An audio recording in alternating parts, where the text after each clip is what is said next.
Big yeet time. Yeet. But it is time for a Toad video. Because I said that once I got some more color variation, I would film it. I was originally thinking I'd film it outside, but I'm not really feeling it. So, yeah, no. But I did collect quite a few Toads, and I do have some nocturnal searching videos. I have 2 of them I will be uploading here soon. My editor and I just have to put them together. So they might have already came out, for all I know, by the time this gets uploaded. Don't know. I was also going to do a video on a modified upload schedule. I'm probably going to film that one next. Maybe I also have another cool critter I found in the desert, so it might get the next video. Kind of just depends on how I end up uploading these and how the order that they get edited in, because some of these need no editing. What the heck? The burp came back. But must be the cranberry juice. Yeah, I drink it in between videos. I also have a sunburn, so if I look a little bit red, I forgot to mention that last video. I'm filming these currently after my trip to Cochise County. I got a bit burnt today and yesterday by being out in the wilderness looking for snake, looking for toads, looking for frogs. And they're not hiding out in bogs. It rhymes because it's like poetry. Or is it, it rhymes? It's poetry because it rhymes. That's it. But so I caught quite a few toads, a couple, so obviously pancakes in here as well as some others. They are all the red-spotted toad, which, let's see here. Do I have the book with me?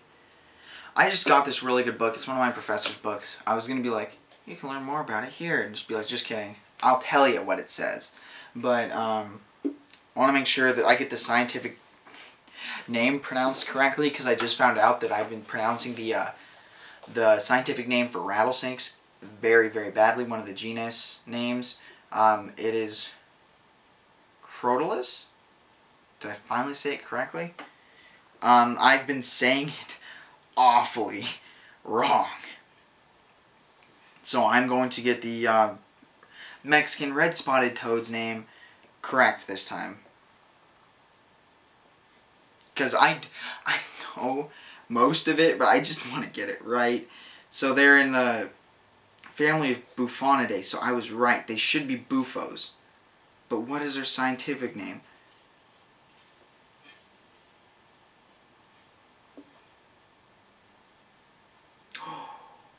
They're a bufo. They're formally a bufo. Are you kidding me? I'm angry. I like bufos, and the story behind that, guys, the T here, is that my mom worked with the Wyoming toad, which was bufo backstripe, but now it's not a bufo. It's still a backstripe, but I don't care what it is now. And that's kind of bad of me to just not remember and not really care. But I think it's Anaxarius. I'm going to write it. Those of you who want to know more about the bufo division and how it got split up, this will be kind of interesting to you guys. But bufo, I might do a video on that, of what happened to the bufo family of toads, because I really like the bufo toads. They used to be, I'll write it down because I'm terrible at spelling.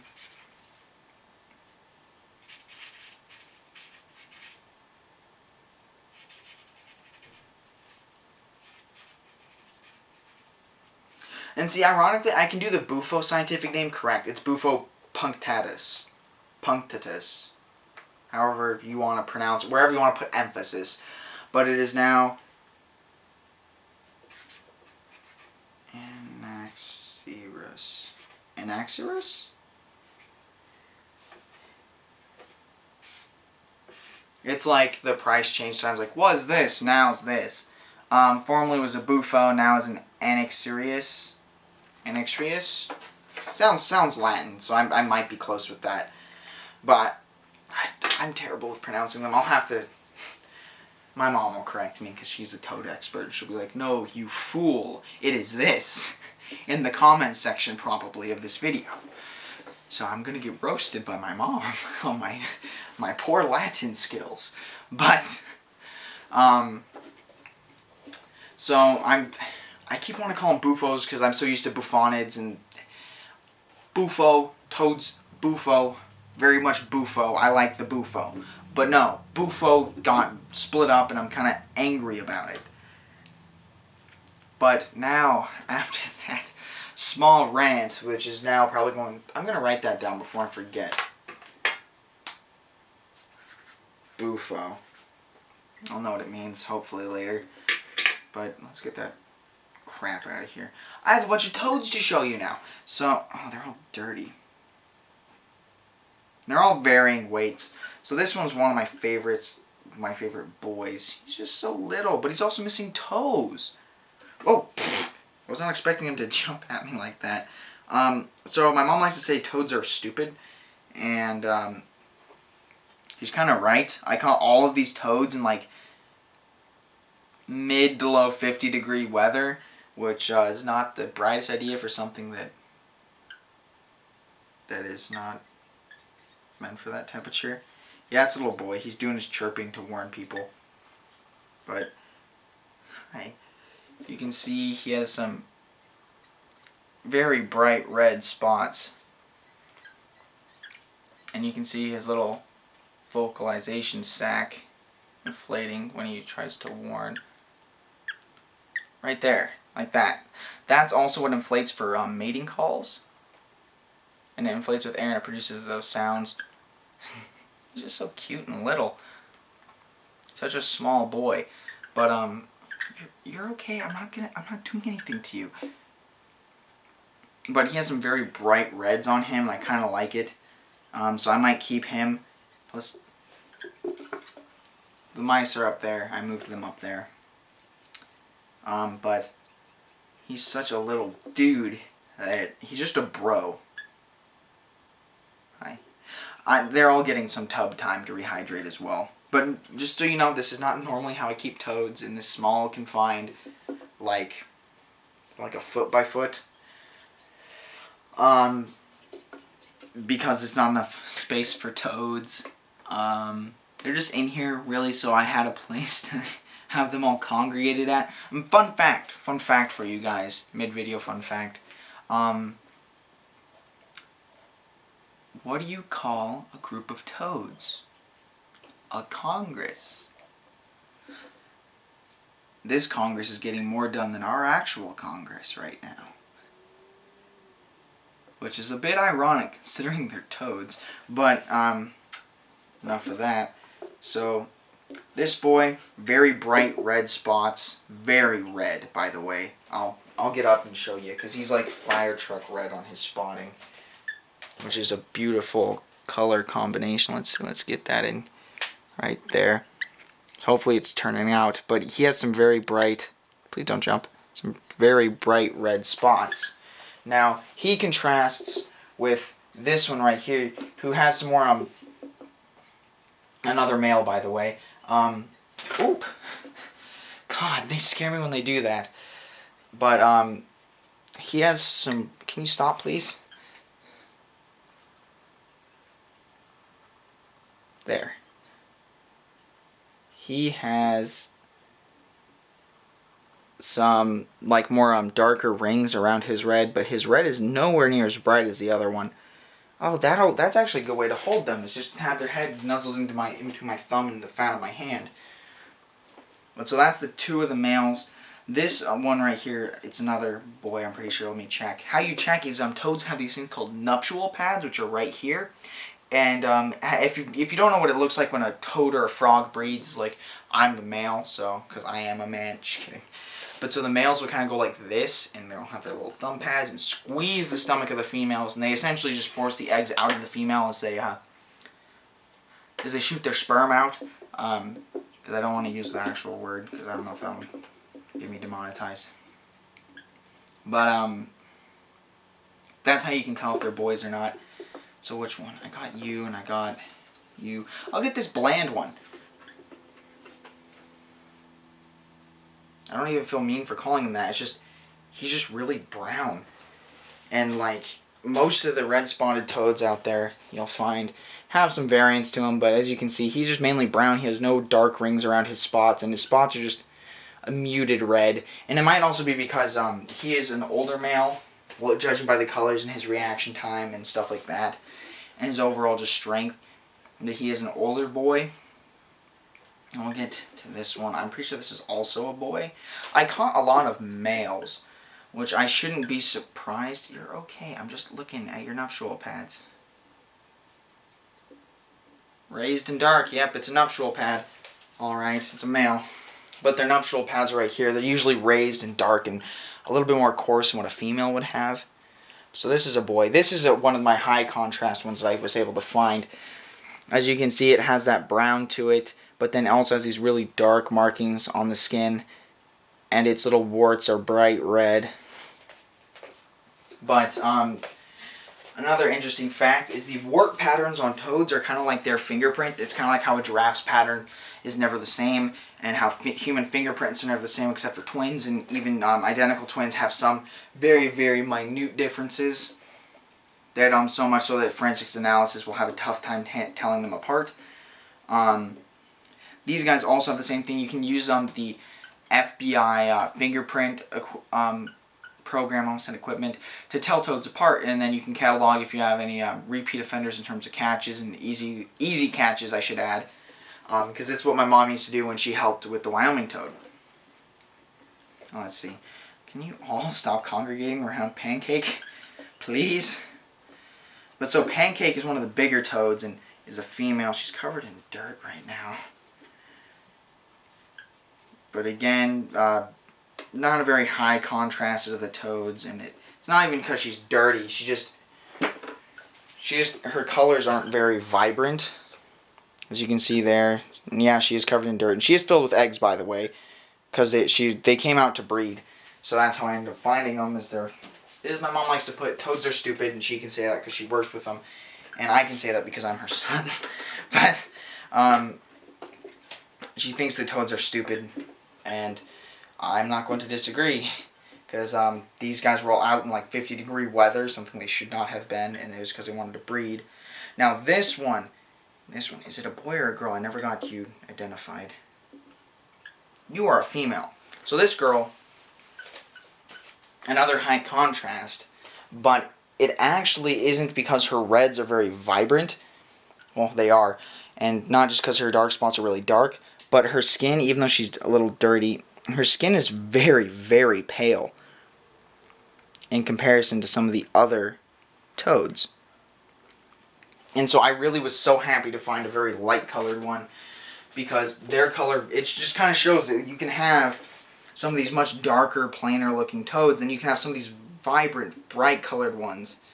And I was just really excited finding all these toads, because even though I got some that were repeats in terms of like how their color was, I got quite a bit of variance, and this is only a handful of toads. I actually want to keep going out and keep collecting and photographing them, not keeping them to like have as pets or anything like some of these. Let me see your little hands, please. You are a female as well. So I caught like a majority of what I caught are actually boys, but I did catch some females. And so I don't know. I might keep a couple of these to breed, but probably won't, just because it'd be fun. But I don't know. Well, more feeding variety for my tricolors, I guess, since they do eat toads, and I want picky eaters to be able to eat.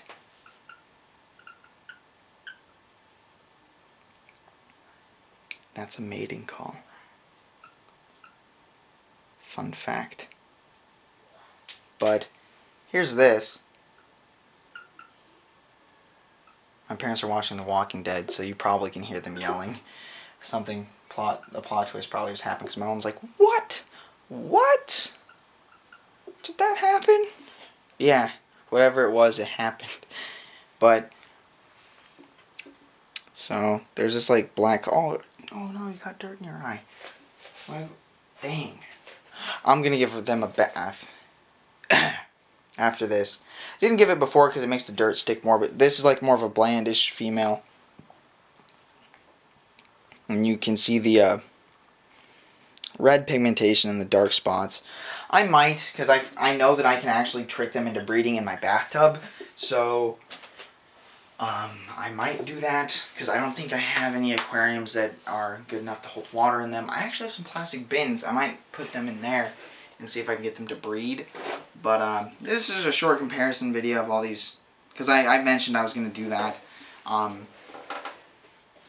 The next one, I will go a little bit more into their species and where you find them. Well, I have about 10 minutes. I could probably get that out. These guys, these toads are a desert species. They're an arid species. Come here. You're going to be my eye candy because you're just so little and cute. Please don't jump at me while I'm talking. But this is an arid species of toad.